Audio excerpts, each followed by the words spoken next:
बरेच जण ही पानं फेकून देतात. पण तुम्हाला माहिती आहे का, या पानामध्ये व्हिटॅमिन्स आहे, मिनरल्स आहे, फायबर आहे. म्हणजे व्हिटॅमिन्स म्हणाल तर व्हिटॅमिन ए आहे, व्हिटॅमिन सी आहे, कॅल्शियम आहे, आयर्न आहे, पोटॅशियम आहे आणि या पाण्याचा तुम्ही वेगवेगळ्या ठिकाणी वापर करू शकता. म्हणजे वेगवेगळे पदार्थ तुम्ही तयार करू शकता. म्हणजे याचे तुम्ही पराठे तयार करू शकता, याचे तुम्ही थालीपीठ बनवू शकता, याचे तुम्ही सॅलड बनवू शकता, याचं तुम्ही सूप बनवू शकता. त्याच्यामुळे ही पानं जी आहेत तुम्ही आता फेकू नका.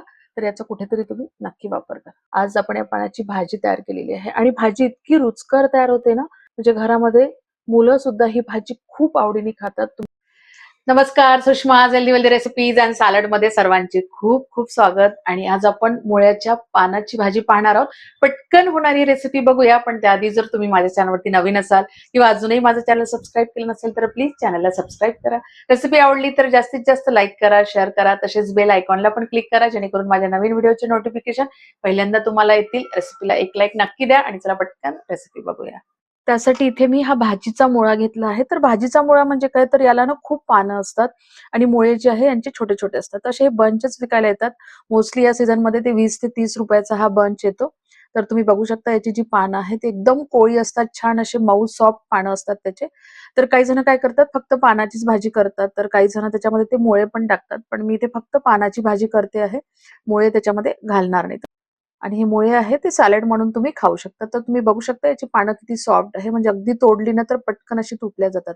पण पूर्वी काय व्हायचं ना, अशा पद्धतीची मुळे आमच्याकडे मिळायची नाही. तर त्यावेळेस सुद्धा मी याची भाजी बनवायची. तर काय करायचं, की जो आपला नॉर्मल मुळा असतो ना, जी मोठी मोठी मुळे येतात, तर त्याला पानं इतकी जास्त नसतात आणि त्याची पानं ॲज कम्पेअर टू दिस थोडीशी अशी राठ असतात.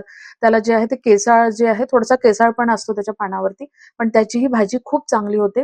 तर तुमच्याकडे तसे मुळे मिळत असेल ना, तर तुम्ही ते थोडेसे वाफवून घ्या. तर त्याची पण भाजी खूप चांगली होते. किंवा तुम्ही नाही वाफवले तरी चालते. हे तुमच्या इच्छेवर आहे. तुम्ही वाफवून घ्यायचं की तसंच करायचं.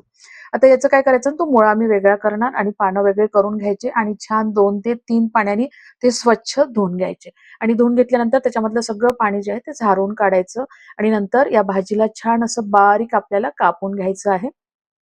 तर कापायच्या आधी काय करायचं ना, की सुरुवातीला जे आहे ना, टोकाला थोडेसे राठ त्या दांड्या असतात ना, तर त्या काढून टाकायच्या. फक्त पानच ठेवायचे आणि ती पानं चांगली बारीक कापून घ्यायची. बरं, कुठल्याही पालेभाज्या आहे ना, त्या पालेभाज्या बनवल्या की क्वांटिटी त्याची एकदम कमी होते. भाजी तयार झाली की त्या चिमून जातात. तर अशा वेळेस ना त्याच्यामध्ये थोडंसं आपण कांद्याचं प्रमाण जास्त वापरतो. म्हणजे कांदे थोडे जास्त घातले की भाजीची क्वांटिटी पण वाढते. आणि ही भाजी ना एक तर लोखंडाच्या कढईत तुम्ही तयार करा किंवा तव्यावरती करा. म्हणजे पहिले तर आम्ही ही भाजी तव्यावरतीच तयार करायचो. कारण अगदी थोडी भाजी राहायची आणि चिमून ती थोडीशीच व्हायची. त्याच्यामुळे तव्यावरती ती भाजी होऊन जायची. पण तवा थोडासा मोठा असायला पाहिजे. म्हणजे तुम्ही जर हे लोखंडाच्या कढईत किंवा तव्यात कराल ना, तर एक वेगळीच टेस्ट त्या भाजीला येते. पद्धतीने ही भाजी आपण कापून घेतलेली आहे. मी 4 कांदे घेऊन घेतले. तर मी सुरुवातीला सांगितलं की इथे कांदे थोडेसे जास्त वापरायचे. म्हणजे या पालेभाज्यामध्ये कांदे चांगलेही लागतात आणि थोडीशी क्वांटिटी वाढते. तर या कांद्याला जे आहे ना, ते नॉर्मल आपण जे कापतो ना, तशा पद्धतीने कापून घ्यायचंय. खूप बारीक फाईन कापायची गरज नाही. 9-10 लसणाच्या पाकळ्या घेतलेल्या आहेत, तर त्यालाही असं आपण छोटं-छोटं बारीक कापून घेऊ. पालेभाज्यामध्ये ना अशाच पद्धतीचा लसूण घालून घ्यायचा. खूप चांगली टेस्ट येते त्याच्यामुळे.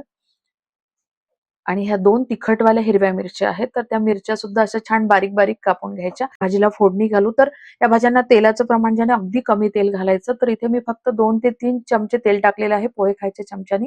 1 चमचा मोहरी घालून घेतली, मोहरीला तडतडू द्यायचं. 1 चमचा जिरं, जिऱ्यालाही छान फुलू द्यायचं. नंतर कापून घेतलेला लसूण आणि हिरवी मिरची टाकून घ्यायची आणि नंतर कांदा घालून घेऊया. तर या कांद्याला आपल्याला खूप तांबूस वगैरे होईपर्यंत शिजवायचं नाही याच्यामध्ये. तर हलकासा तो कांदा सॉफ्ट झाला पाहिजे इथपर्यंतच त्या कांद्याला शिजवून घ्यायचं. तर तुम्ही बघू शकता इथे कांदा जे आहे ते आपला छान सॉफ्ट झालेला आहे. त्यानंतर पाव चमचा हळद, नंतर अर्धा चमचा लाल मिरचीचं पावडर. इथे मिरची पावडर तुम्ही तुमच्या आवडीनुसार घाला. तुम्हाला तिखट पाहिजे असेल तर थोडंसं जास्त घालून घ्या. पण हिरवी मिरची घातली होती म्हणून मी मिरची पावडर अर्धा चमचा टाकला. आणि त्यानंतर आपण कापून घेतलेली ही मुळ्याची पानं त्याच्यामध्ये टाकून घ्यायची आणि पहिल्यांदा थोडंसं ना मिक्स करून घ्यायचं. कारण आपण इथे पाण्याचा वापर करत नाही त्याच्यामुळे आणि तेलही कमी आहे, तर ठसका लागू शकतो भाजीचा. म्हणून पहिल्यांदा भाजी फिरवून घ्यायची आणि मग आता उरलेली सगळी भाजी त्याच्यामध्ये टाकून घ्यायची. चवीनुसार मीठ घालून घेऊया. तर मी पोहेकाच्या चमच्याने 1 चमचा थोडंसं कट मारून मीठ टाकलेलं. भाजीला व्यवस्थित मिक्स करून घ्यायचं आणि या भाजीवरती ना झाकण नाही ठेवायचं. झाकण ठेवलं तर काय होते, त्याला पाणी सुटते आणि भाजी मग आपली अशी पचपच तयार होते.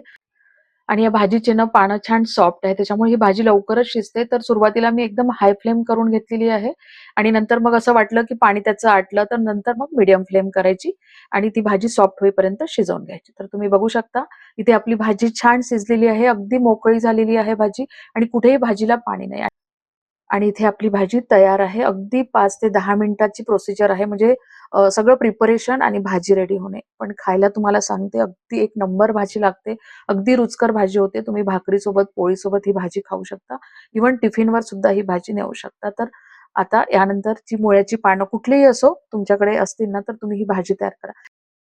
तुम्ही ही रेसिपी नक्की ट्राय करा आणि नेहमीप्रमाणे आवडली तर लाईक, शेअर करायला विसरू नका. परत भेटूया अशाच एका छानशा रेसिपी सोबत. तोपर्यंत धन्यवाद.